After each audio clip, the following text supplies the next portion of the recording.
हालेलुया। परमेश्वर पिता, हामी तपाईलाई धेरै धन्यवाद दिँदछौँ यो सुन्दर दिन, यो समयको निम्ति प्रभु। जसरी प्रभु तपाईँले आजको यो रातभरिको मिठो निद्रा, स्रोतले सहायता, सुन्दर दिन, यो सुन्दर बिहान देख्ने अवसर दिनुभयो प्रभु। फेरि पनि प्रभु एकै मनको भइकन प्रभु एउटा आराधनामा प्रभु तपाईँलाई उत्साहको निम्ति हामी यस ठाउँमा सहभागी भएका छौँ प्रभु। जो जति हामी अनलाइन रूपमा जोडिनु भएको छ प्रभु, हरेकलाई तपाईँले सहायता गर्नुभएको होस्, हरेकलाई तपाईँको पवित्र उपस्थिति दिनुहोस् प्रभु, र तपाईँले आफ्नो अगुवाईमा डोर्याउनुहोस् भन्ने प्रार्थना गर्दछौँ।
भजन सङ्ग्रह 119 को 33 देखि 48 सम्म हाम्रो बाबु पाठ हाम्रो विष्णु भण्डारीजीले अगाडि आएर हाम्रो सबैको निम्ति गरिदिनु रहेछ। हामी ध्यान दिएर सुन्नेछौँ। नमस्कार, हुन्छ। तपाईँलाई मेरो निम्ति यो बाइबल पाठ गर्नेछु। हे परम प्रभु, तपाईँका विधिहरू पालना गर्न मलाई सिकाउनुहोस् र अन्त्यसम्म म ती पालना गर्नेछु। मलाई समशक्ति दिनुहोस् र म तपाईँको व्यवस्था अनुसार चल्नेछु अनि सम्पूर्ण हृदयले त्यो पालना गर्नेछु। तपाईँका आज्ञाहरूको मार्गमा मलाई चलाउनुहोस्, किनकि त्यसैमा म हर्षित हुन्छु। मेरो हृदयलाई तपाईँका कानुनतिर फर्काउनुहोस्, स्वार्थपूर्ण लाभतिर होइन, व्यर्थका कुराहरू हेर्नदेखि मेरा आँखालाई फर्काइदिनुहोस्।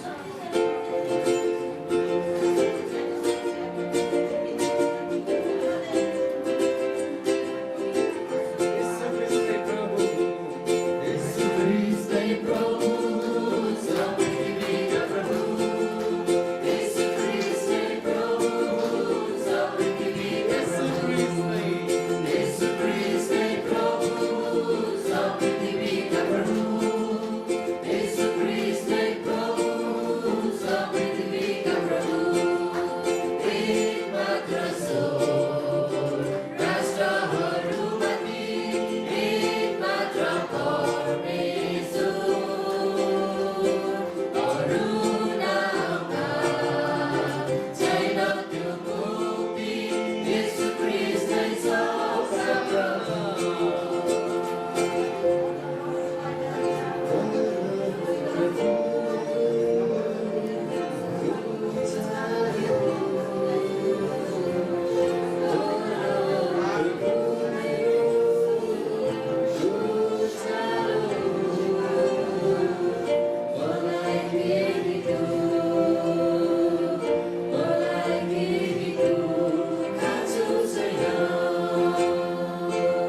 सबैलाई जेलसी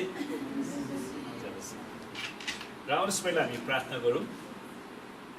परमेश्वर पिता, हामी तपाईँलाई धेरै धन्यवाद दिँदछौँ। साँच्चै लामो समयपछि हामी मण्डली भवनमा भेला हुन सकेका छौँ। प्रभु, हामी प्रार्थना गर्छौँ परमेश्वर आजको सेवाको अध्यक्षता परमेश्वर तपाईँ आफैले लिनुहोस् र हाम्रो मण्डलीको सिंहासनमा परमेश्वर हामी तपाईँलाई स्वागत गर्दछौँ। तपाईँ आउनुहोस् र विराजमान हुनुहोस् प्रभु, र हाम्रो सङ्गतिको सुरुदेखि अन्तसम्म पवित्र आत्मा तपाईँ आफै बेकन हामीलाई अगुवाई गर्नुहोस् येशूको नाममा।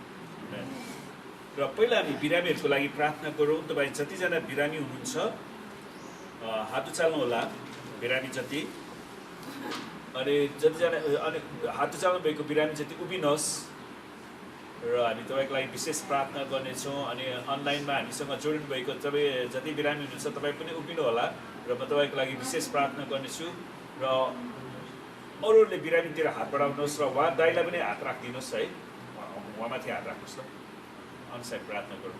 हालेलुया। ओ रबा शिखर रबा रहत रबा शान्दर रबा समरेखेले सिकोरो रबा रहत रबा शेर रबा रहत रबा।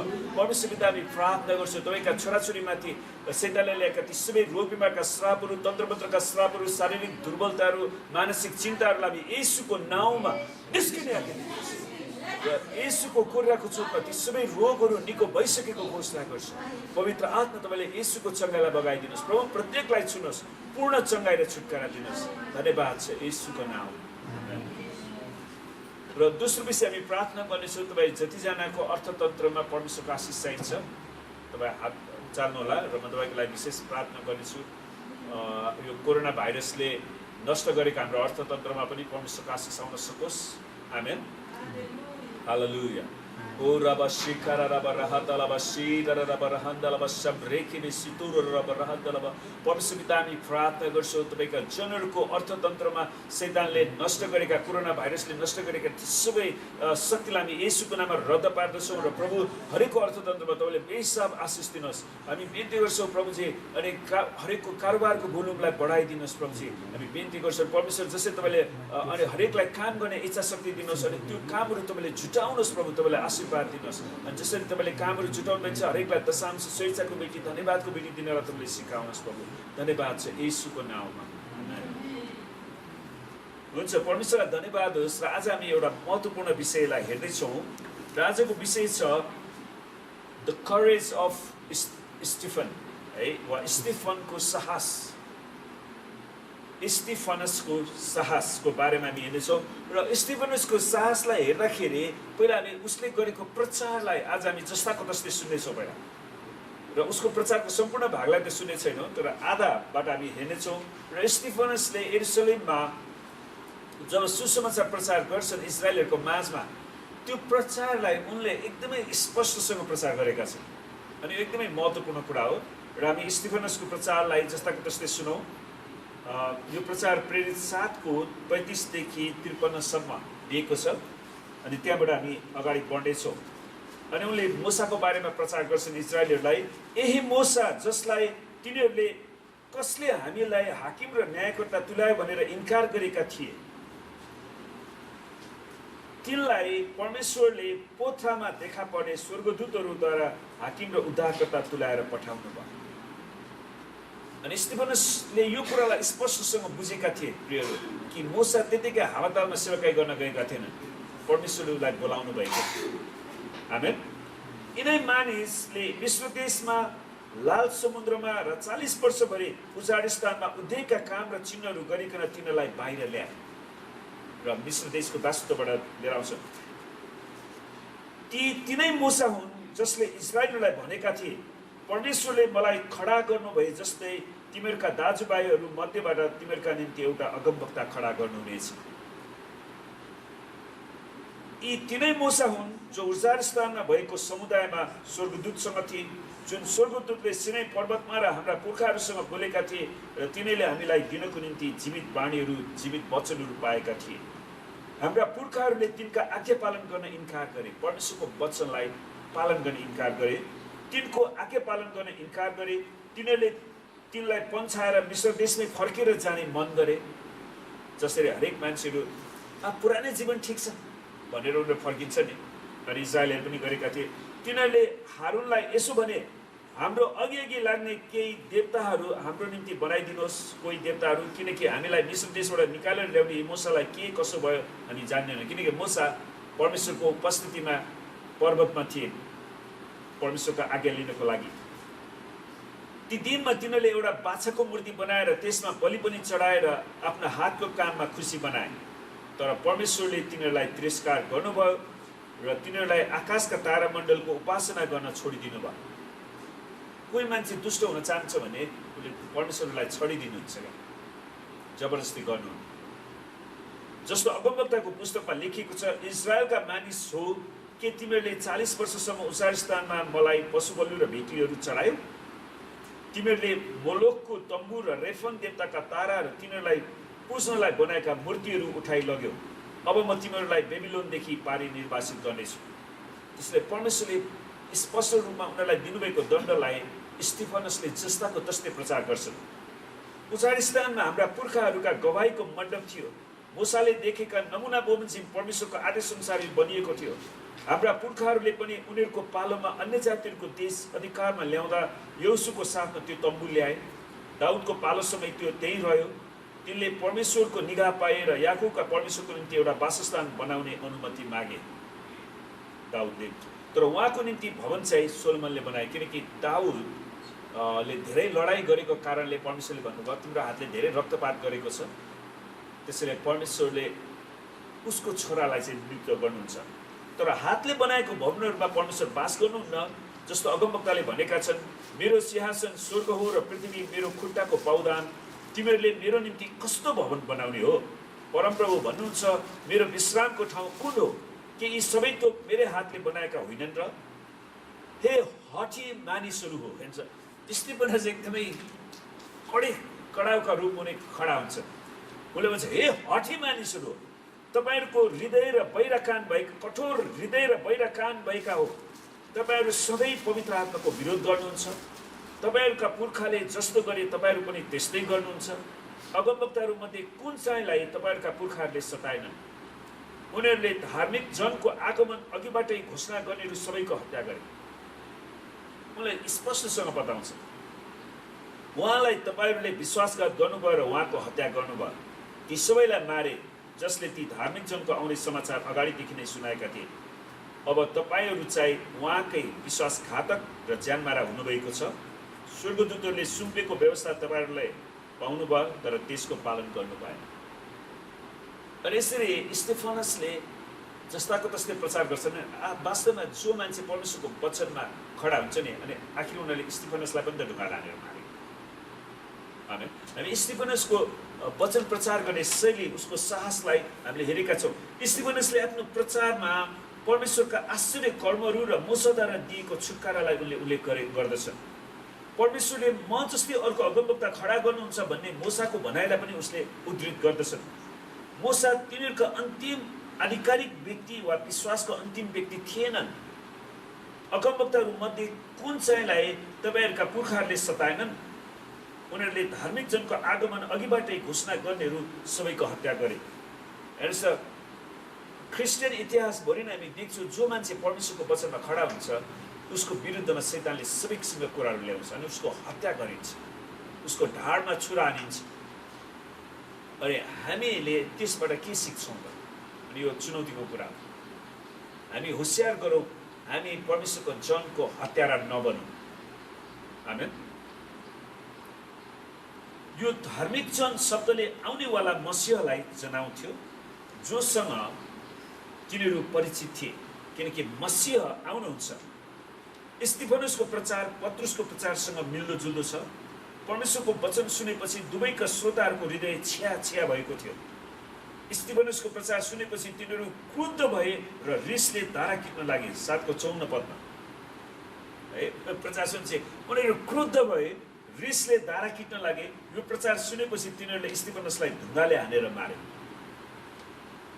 हामीलाई थाहा छैन आउने दिनमा कस्तो हुनेछ। यो अन्तिम दिनमा जब हामी प्रवेश गर्नेछौँ र परमेश्वरका जनहरूले ठुलो सतावट भोग्नु पर्छ। अहिले इन्डियामा क्रिस्चियनहरूलाई धेरै ठुलो सताव छ, चाइनामा क्रिस्चियनहरूलाई धेरै ठुलो सताव छ। त्यसैले हामीले इन्डिया चाइनाको दुवैको निम्ति हामी प्रार्थना गर्नुपर्छ नि हामी आफ्नै देशको निम्ति पनि हामी प्रार्थना गर्न आवश्यक छ। त्यसरी नै पत्रुसको प्रचार सुनेपछि तिनीहरूको हृदय छिया भयो र तिनीहरूले भने ए भाइ हो हामीले के गर्ने। पत्रुसको प्रचारपछि चाहिँ उनीहरू पश्चाताप पाए। स्तिफनुसको प्रचार सुनेपछि तिनीहरूको हृदय काटियो भनेको छ। तिनीहरू एकदमै क्रुद्ध भए, रिसले दारा किट्न लागे। तर तिनले चाहिँ पवित्र आत्माले भरिपूर्ण भइकन स्वर्गतिर एकटक लाएर हेरे। स्तिफनसले स्वर्गमा हेर्छ र परमेश्वरको महिमा र येशूलाई परमेश्वरको दाहिनेपट्टि उभिरहनु भएको देखे। याद गर्नुहोस्, परमेश्वरको महिमा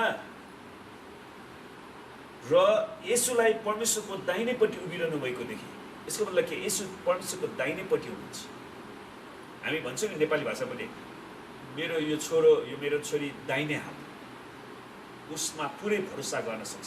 परमेश्वरले येशू ख्रीष्टमा पुरै भरोसा गर्नुभएको छ। उहाँ दाहिने हातले अधिकारलाई पनि जनाउँछ। अनि तिनले भने हेर स्वर्ग उग्रेको म देख्दछु र मानिसको पुत्रलाई परमेश्वरको दाहिनेपट्टि उभिरहनु भएको म देख्दछु। परमेश्वरको पुत्रलाई म दाहिनेपट्टि उभिरहेको देख्दछु। तर तिनीहरू उच्च स्वरले कराइ उठे। उनीहरू परमेश्वरको वचन, परमेश्वरको दर्शनलाई सुन्न चाहेनन् ती इजरायलीहरूले। तर उनीहरू उच्च स्वरले कराइ उठे र आफ्ना आफ्ना कान थुने। हेर्नुहोस्, परमेश्वरको वचन सुन्नलाई उनीहरूले इन्कार गरे, किनकि उनीहरूले येशूको वचन सुन्नलाई पनि इन्कार गरेका थिए। तर तिनीहरूले अर्को आवाजलाई सुने। जब येशू ख्रीष्टलाई क्रुसमा काटी ठोक भन्ने आवाजलाई चाहिँ उनीहरूले सुने। अनि पिलातुससँग त्यही कुरा मागे, हामीलाई हत्यारा बराबास छोडिदिनुहोस्, तर येशूलाई क्रुसमा टार्नुहोस्। जुनसुकै इतिहासमा हामी, मानव इतिहासमा हामी जहिले पनि देख्छौँ, असल मान्छेलाई उनीहरूले फाँसी दिन्छ, असल मान्छेलाई कामबाट निकालिदिन्छ। तर दुष्ट मान्छे, भ्रष्टाचारी, व्यभिचारीलाई चाहिँ उनीहरूले नियुक्त गर्छ। अनि हामी जहिले पनि होसियार गरौँ। आमेन। अनि भ्रष्टाचारी, दुराचारी, व्यभिचारी व्यक्तिहरूबाट चाहिँ अलगिनु नै पर्छ। हामीले उनीहरूसँग मित्र हुन सक्दैन। र तिनीहरूले कान थुने, परमेश्वरको वचन, परमेश्वरको दर्शनको कुरा सुन्ने बेलामा उनीहरू सुन्न चाहेन। र तिनीहरू एकसाथ तिनीमाथि उल्टै झम्टे। तिनीहरूले तिनलाई सहर बाहिर निकालेर लगे र तिनीमाथि ढुङ्गा बर्साए र साक्षीहरूले आफ्ना वस्त्रहरू साउल नाउँ भएको एउटा युवकको खुट्टानेर राखे। यतिखेर साउल भर्खर जवान केटा थियो स्तिफनसको हत्या गर्ने क्रम, जो उनी शहीद बनेका थिए। जसै तिनीहरूले स्तिफनसमाथि ढुङ्गा हानिरहेका थिए, तिनले प्रार्थना गरे, हे प्रभु येशू मेरो आत्मालाई ग्रहण गर्नुहोस्, हे प्रभु येशू मेरो आत्मालाई ग्रहण गर्नुहोस्। तिनले घुँडा टेकेर ठुलो स्वरले कराएर भने, हे प्रभु यो पापको दोष यिनीहरूलाई नलागोस्। यति भनेर तिनले आफ्नो प्राण त्याग गरे। 7:54-60। त येशू ख्रीष्टका चेलाहरू र अरू व्यक्तिहरूको मृत्युमा के भिन्नता छ त? येशू ख्रीष्टका चेलाहरू र अरू मानिसहरूको मृत्युमा के भिन्नता छ? झुटा शिक्षकहरूले ईश्वरबारे झुटा सिद्धान्त सिकाएर आफ्ना सम्पूर्ण चेलाहरूलाई आत्महत्या गर्न लगाएको पनि सुनेका छौँ। अमेरिकामा एउटा झुटा शिक्षकले उसको झुटा शिक्षाको चर्चमा जाने 900 जना मान्छेलाई एकैचोटि पोइजन खाएर सुसाइड गर्न लगायो। स्वार्थी, स्वकेन्द्रित बलिदानबाट स्तिफनस के कुरामा फरक वा अलग छ? स्तिफनसको मृत्यु र त्यो अरू व्यक्तिको मृत्युको भिन्नता के त? सुन्नुहोस्, स्तिफनसले अन्तिम श्वास फेर्दा आफ्नो साक्षीको रूपमा येशूको प्रेम देखाउँदै आफ्ना हत्याराहरूको निम्ति प्रेमपूर्वक प्रार्थना गरे। येशू ख्रीष्टको मृत्युमा पनि हामी त्यो कुरा देख्छौँ। येशू ख्रीष्ट क्रुसमा मर्नुहुँदाखेरि उहाँले के भन्नुभयो? हे पिता, यिनीहरूले के गरेका छन् यिनीहरूले जान्दैनन्, यिनीहरूलाई क्षमा गर्नुहोस्। त प्रभु येशू ख्रीष्ट क्षमाको हृदय लिएर आउनु। यसको मतलब के? येशू ख्रीष्टले शैतानलाई क्षमा गर्नुभयो, उहाँले दुष्टतालाई पनि क्षमा गर्नुभएको होइन। ती व्यक्तिहरू जसलाई दुष्टले चलाएका थिए। तर आज येशू ख्रीष्ट कोसँग संगत गर्नुहुन्छ? जसले उहाँलाई पछ्याउँछ। उहाँलाई इन्कार गर्नेसँग उहाँले संगत गर्नुहुन्न।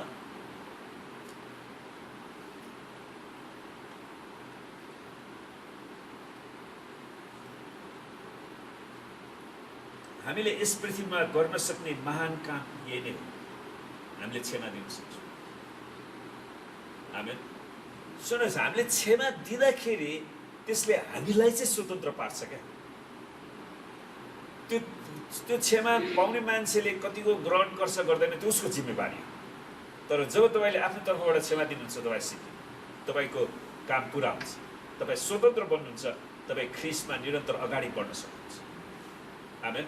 सुन्नुहोस्, जो मान्छेले क्षमा दिँदैन भने ऊ चाहिँ कुञ्जो बन्छ, कुञ्जो बन्छ। तर हामी आत्मिक रूपमा स्वतन्त्र हुन चाहन्छौँ।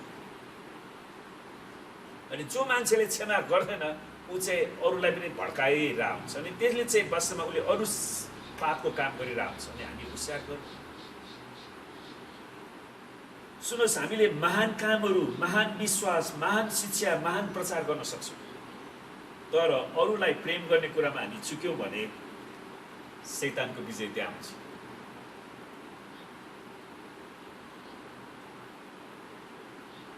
यदि मैले सारा सम्पत्ति बाँडिदिएँ, सारा सम्पत्ति दशांश पनि मैले प्रभुलाई दिएँ वा त्योभन्दा बढी, र मेरो शरीर जलाउनलाई दिइहालेँ, तर मसित प्रेम छैन भने मलाई केही लाभ हुँदैन। त्यसैले भिन्नता चाहिँ यो हो कि जो अन्य व्यक्तिहरूले जसरी आत्मदाह गर्छन् वा बलिदान गर्छन्, यदि उनीहरूमा त्यो क्षमा छैन, प्रेम छैन भने त्यसको कुनै अर्थ हुँदैन। पहिलो कोरिन्थी 13:3 होइन, मैले मेरो सारा सम्पत्ति बाँडिदिएर मेरो शरीर जलाउनलाई दिइहालेँ, तर मसित प्रेम छैन भने मलाई केही पनि लाभ हुँदैन। त परमेश्वरको प्रेमद्वारा पूर्ण रूपले भरिएपछि मात्रै हाम्रो वास्तविक लडाइँ आत्मिकी हो, शारीरिक होइन भन्ने कुरा बुझ्छौँ। हाम्रो लडाइँ मासु र रगतको विरुद्ध होइन, तर स्वर्गीय स्थानमा भएका दुष्टाइका आत्मिक सेनाहरूका विरुद्धमा। त्यसैले हामीले प्रार्थना गर्नुपर्ने कुरा चाहिँ यो देशमाथि शासन गर्ने त्यो व्यभिचार, वेश्यावृत्ति, भ्रष्टाचार, दुराचार, कुलाचार, यी सबै त्यसको आत्मालाई चाहिँ हामीले बाँध्नुपर्छ। आमेन। हामी मान्छेसँग झगडा गर्दै हिँड्दैनौँ। त हाम्रो वास्तविक लडाइँ आत्मिक हो, शारीरिक होइन भन्ने कुरा हामीले बुझ्न आवश्यक छ। र हामीले अन्तिम श्वास फेर्दा पनि पापमा हराएकाहरूलाई परमेश्वरको उद्धारमा डोर्याउन खोज्दछौँ। हाम्रो अन्तिम समयसम्म पनि हामीले पापमा हराएकाहरूलाई परमेश्वरमा डोर्याउनु चाहिँ सबभन्दा महत्त्वपूर्ण हो। सुन्नुहोस्, हामीले परमेश्वरको राज्यमा गएपछि उहाँले एउटा प्रश्न सोध्नुहुन्छ, तिमीले कतिजना आत्मालाई चाहिँ परमेश्वरमा डोर्यायो? तिमीले कति ठुलो गीत गायो? तिमीले कति मान्छेलाई, तिमी कति एकदमै ठुलो मान्छे बन्यौ? उहाँले त्यो सोध्नु। ख्रिस्टको निम्ति कतिजना मान्छेलाई हामीले प्रभुमा डोर्यायौँ त? हामीले अन्तिम श्वास फेर्दा पनि पापमा हराएकाहरूलाई परमेश्वरको उद्धारमा हामी डोर्याउन खोज्छौँ। स्तिफनसले माथि हेर्दछन् र स्वर्ग खुलेको र यसुलाई परमेश्वरको दाहिने हातमा उभिनु भएको देख्दछ। यसु उभिनु भएको छ भनेको मतलब के त? उभिनुले के जनाउँछ?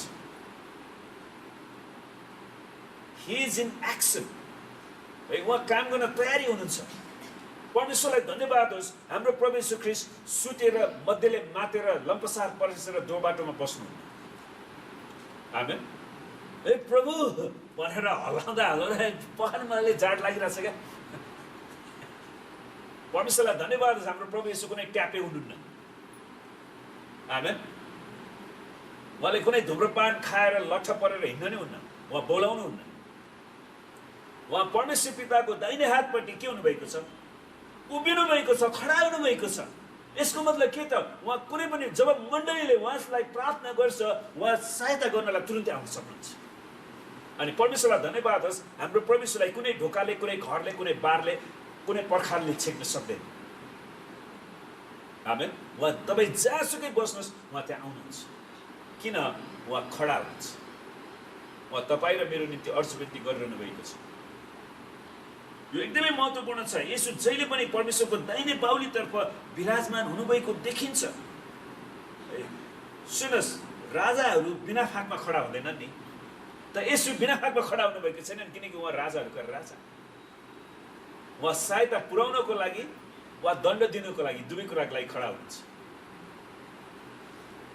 हामीले यसो ख्रीष्टको साक्षी दिँदा जब उहाँ जस्तै कष्ट भोग्दछौँ, हामी उहाँसँगै सेवाकाईमा प्रवेश गर्दछौँ।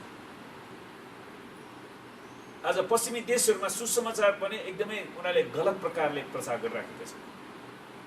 उनीहरूको प्रचारलाई भरोसा गर्न सकिँदैन, किनकि उनीहरूले बाइबलभन्दा बाहिर गएर आफ्नै किसिमको धर्म, क्रिस्चियन धर्म प्रचार गरिराखेका छन्। तर हामी येशू ख्रीष्टलाई प्रचार गर्छौँ। आमेन। जसरी येशू ख्रीष्टले कष्ट भोग्नु भयो, उहाँले हामीलाई पनि कष्ट भोग्नको लागि बोलावट दिनुभएको छ। उहाँसँगै दुःख भोग्छौँ भने त हामी उहाँसँगै महिमित पनि हुनेछौँ। रोमी 8:17। धेरै मान्छेहरू दुःख भोग्न तयार छैन। जसरी येशूले सार्डिसबाट कष्ट भोगेको मण्डलीलाई भन्नुभयो, मलाई तिम्रा कामहरू र कष्टहरू थाहा छ, मलाई तिम्रो कामहरू, तिम्रो कष्टहरू थाहा छ। किनकि उहाँ परमेश्वर पिताको दाहिने हातपट्टि खडा हुनुहुन्छ। आमेन। परमेश्वरलाई धन्यवाद छ, उहाँलाई थकाइ लाग्दैन। पृथ्वीमा हुँदा शारीरिक मानिस शरीरमा हुँदा उहाँलाई थकाइ लाग्यो, उहाँ सुत्नु भयो। तर अब उहाँ सुत्नु, तर उहाँले हाम्रो समस्यालाई बुझ्नुहुन्छ। मण्डली सेवकाईमा हामीले भोगेका दुःख कष्टलाई येशूले जान्नुहुन्छ भन्ने कुरा थाहा गर्दा के यसले हामीलाई उत्साह दिँदैन र? आमेन। हाम्रो प्रभु येशू परमेश्वर पिताको दाहिने हातपट्टि उहाँ खडा हुनुहुन्छ। स्तिफनसले त्यो देखेका थिए। त्यो दर्शनलाई इजरायलीले सुन्न इन्कार गरे। प्रियहरू, हामी इन्कार गर्दैनौँ।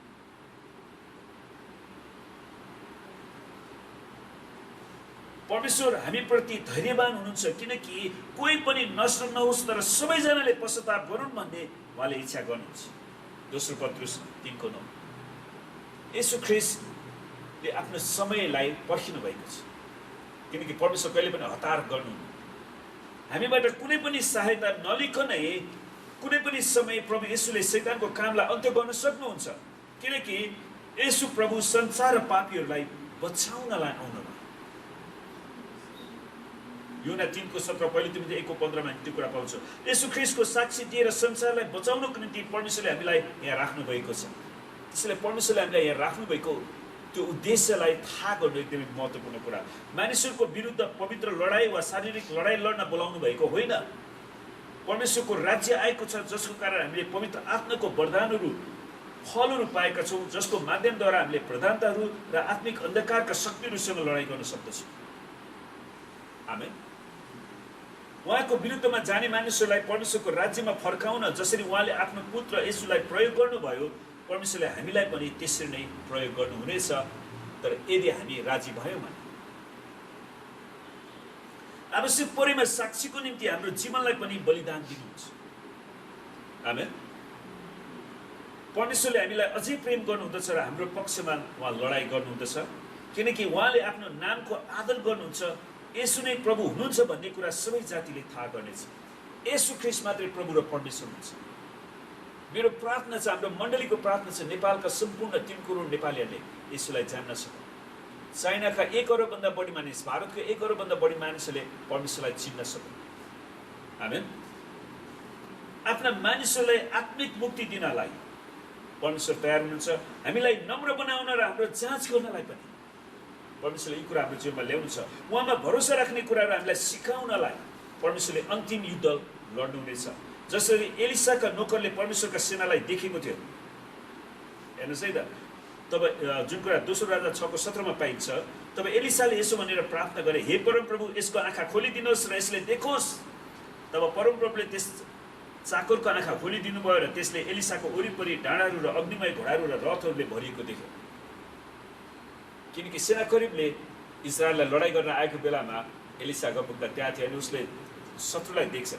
प्रियहरू, हामीहरूको जीवनमा पनि जब आपत आइलाग्छ नि, हामीले आपतलाई हेऱ्यौँ भने हामी नर्भस हुन्छौँ। तर जब हामी परमेश्वरलाई हेर्छौँ, परमेश्वरले तपाईँ र मेरो पक्षमा कति धेरै सेनाहरू राखिदिनु भएको छ, स्वर्गदूतहरू। आमेन। जसले हाम्रो दुर्बल पक्षमा हामीलाई सहायता गर्नलाई उहाँहरू आउनुहुन्छ। त परमेश्वरले हामीलाई अन्तिम विजय हामीलाई दिएको छ। हामी डराउनु पर्दैन। प्रियहरू, हामी लडाई जित्नलाई लड्दैनौँ। हामीले जितेको लडाइँमा निरन्तर अगाडि बढ्छौँ। आमेन। किनकि येशू ख्रीष्टले हाम्रो निम्ति लडाई जितिसक्नु भयो क्या। त्यसैले हामी म लडाई जित्छु कि हार्छु कि भनेर चिन्ता गर्नु पर्दैन। हामी विजयमा अगाडि बढ्छौँ। मैले स्वर्ग उग्रेको देखेँ र त्यहाँ एउटा सेतो घोडा थियो, त्यसमाथि सवार हुनुहुने विश्वासयोग्य र सत्य कलिनु हुन्छ। धार्मिकतामा उहाँले इन्साफ र युद्ध गर्नुहुन्छ। परमेश्वरलाई धन्यवाद होस्। त्यसैले फेरि हामी लडाइँ गर्न पर्दैन।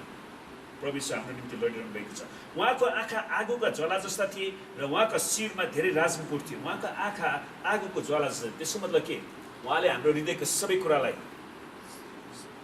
पूर्ण रूपमा देख्नुहुन्छ। कुनै कुरा उहाँको सामने छिपाउन सकिँदैन। उहाँको शिरमा धेरै राजमुकुट थिए। उहाँमा एउटा नाउँ अंकित थियो जो उहाँलाई बाहेक अरू कसैलाई थाहा थिएन। उहाँले रगतमा चोबलिएको पोसाक पहिरिनु भएको थियो र उहाँको नाउँ परमेश्वरको वचन थियो। अनि हामीले त्यही वचनलाई येशू ख्रीष्टलाई स्वीकार गरेका छौँ।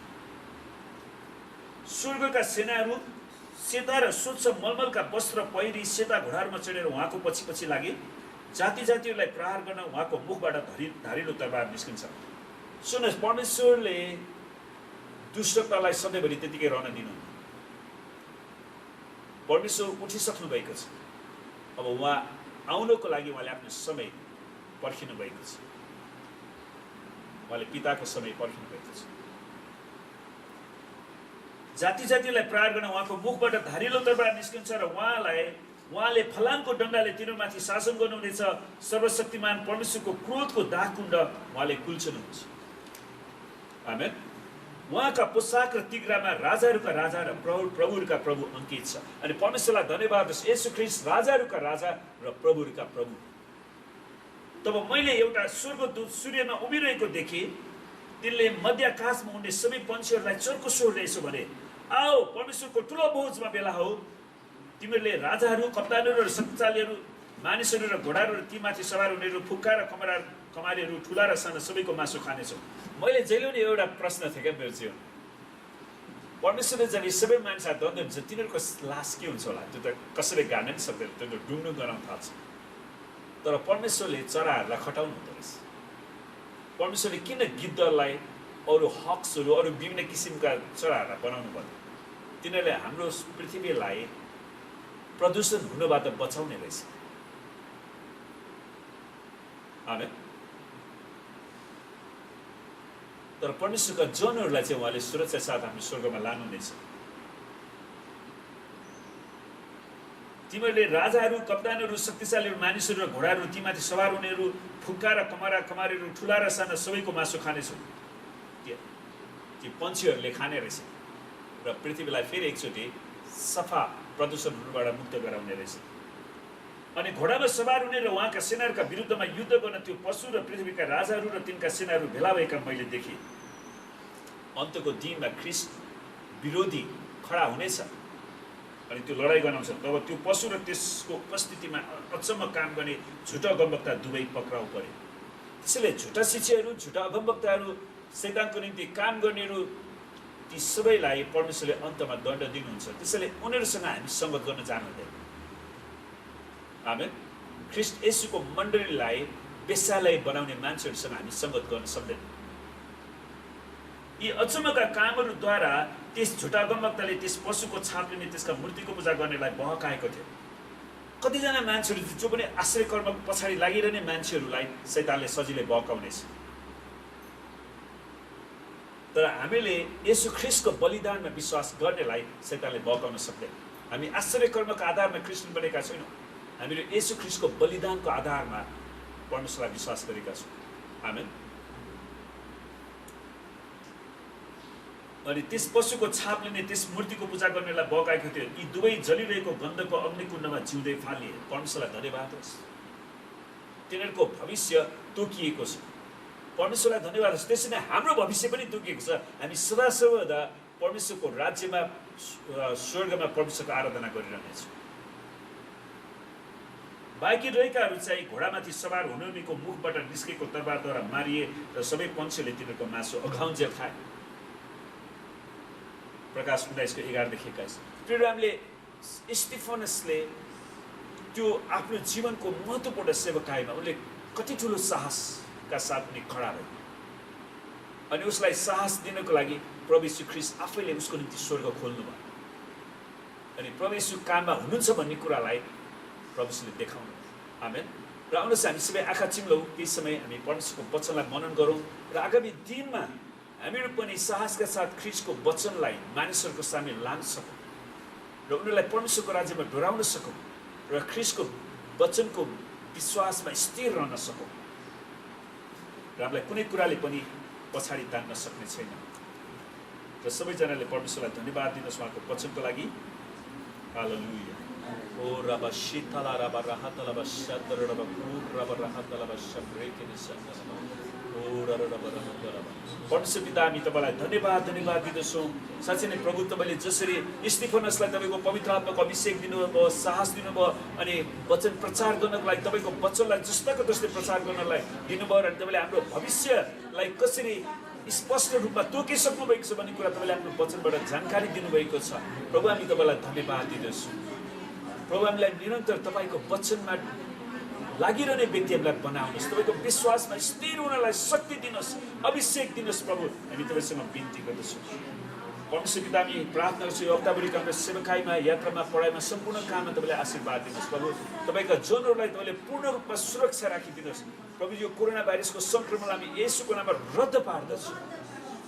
हामी बिन्ती गर्छौँ प्रभु तपाईँका जनलाई तपाईँले बचाउनुहोस् र हामी प्रार्थना गर्छौँ परमेश्वर साँच्चै तपाईँको आशिष तपाईँको जनहरूमाथि, तपाईँको मण्डलीमाथि रहेको छ। प्रभु तपाईँले तपाईँको जनहरूलाई रक्षा गर्नुहोस्। परमेश्वर तपाईँले आफ्नो मुख तपाईँका जनहरूमाथि चम्काउनुहोस् र हरेकलाई तपाईँले अनुग्रह गर्नुहोस्। परमेश्वर पिता हामी प्रार्थना गर्छौँ तपाईँले आफ्नो चेहरा प्रभु तपाईँको मण्डलीमाथि प्रकाश गरिदिनुहोस्, प्रत्येकलाई तपाईँले शान्ति दिनुहोस् र तपाईँको नाउँ तपाईँको मण्डलीमाथि आएको होस्। प्रभु तपाईँको मण्डलीमा तपाईँको राज्य होस् र तपाईँको इच्छा स्वर्गमा चाहिँ यो देशमा हाम्रो जीवनमा प्रभु पुरा भएको छ, संसारमा पुरा भएको होस्। धन्यवाद छ र परमेश्वर पिताको प्रेम, परमेश्वर ख्रीष्टको अनुग्रह र पवित्र आत्माको सङ्गति र सहभागिता हामीहरू हरेकसित आजदेखि सदा सर्वदा रहिरहँ। येशूको नाम। अच्छा सबैलाई जय मसीह।